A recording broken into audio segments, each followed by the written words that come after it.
Có thể là quên lời giọng hát của mình ngày xưa nên các bạn tiền là phụ đạo nhận tình cảm tấm lòng hôm nay là tấm lòng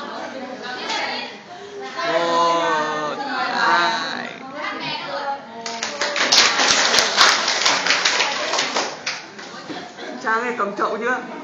Hướng đi.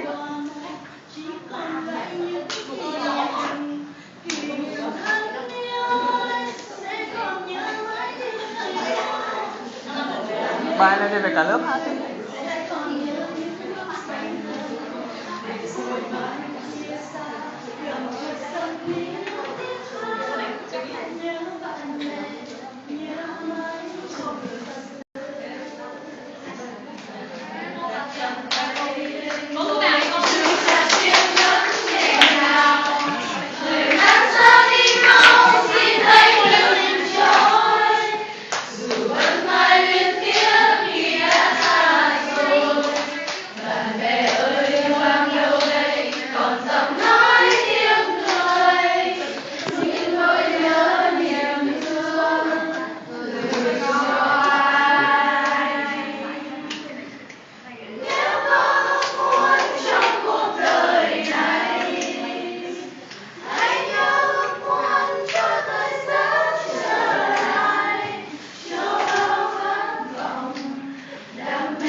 Làm sao vẽ bóng tôi, làm sao